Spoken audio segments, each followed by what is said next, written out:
Now let's talk about corporate bond features. A bond could be issued as a callable bond, or could be issued as a convertible bond, could be issued as a put bond, could be issued as an income or adjustment bond, or could be a guaranteed bond. So let's look at each of these in some detail. Who does a callable bond benefit? Does it benefit the bond issuer, or does it benefit the investor? Well, the callable bond benefits the bond issuer. If interest rates were to fall lower than interest rates on the callable bond, the corporation would call in, they would retire that callable bond, issue a bond with a lower interest rate, and use the proceeds from that bond to retire the callable bond. Now, since the callable bond benefits the issuer and not the investor, the issuer has got to provide some type of incentive for the investor to buy the callable bond.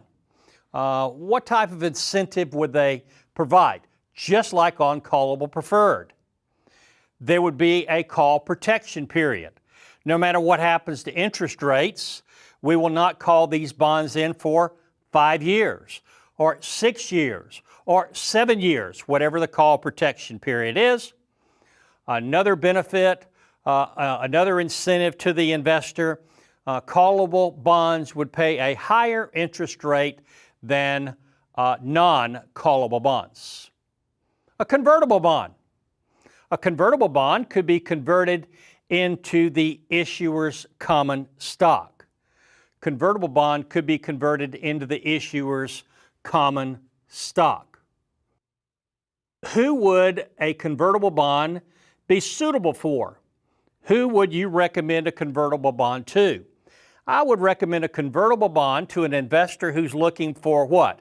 Income, but would also like to take advantage of any growth in the issuer's common stock that might occur in the future.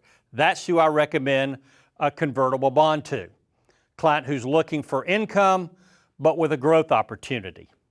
Now, since the conversion feature has value, the issuer would pay a lower interest rate on convertible bonds than non-convertible bonds.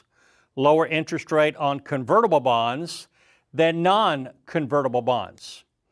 Let's look at some details as it relates to the conversion feature of convertible bonds. So I have a convertible bond that could be converted into 20 shares of common stock. How would I go about calculating the conversion price? Well, if I know I can convert the bond into 20 shares, I'm going to take par value, the bond's par value, and remember that's $1,000 unless you're told otherwise. I divide that $1,000 by the 20 shares, I come up with a conversion price of $50. I come up with a conversion price of $50. Now, what I, as an investor, am hoping is that the price of the stock in the marketplace is like $60.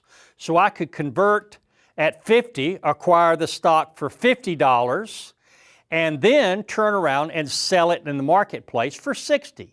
Take advantage of growth. What about a put bond?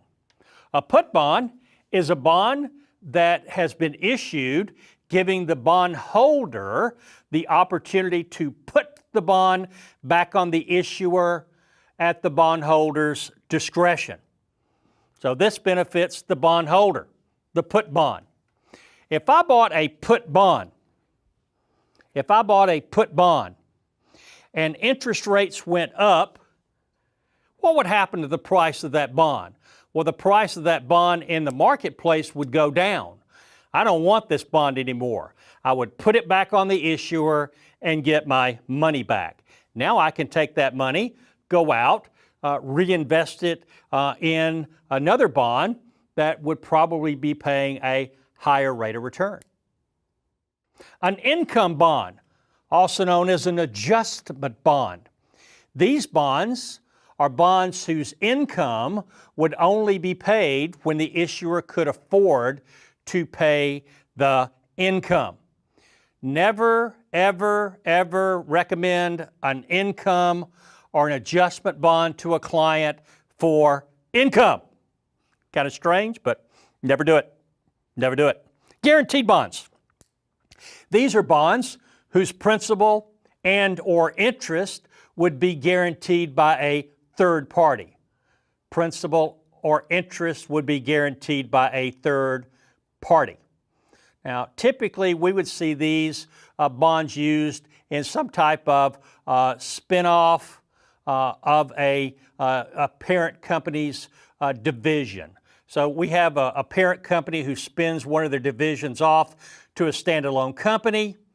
The parent company wants to help this new company get capitalized, so they would guarantee this new company's bond issuers as it relates to principal and or interest. Be careful, be careful. We as registered reps may never guarantee principal or interest, but a third party, such as a parent company, can.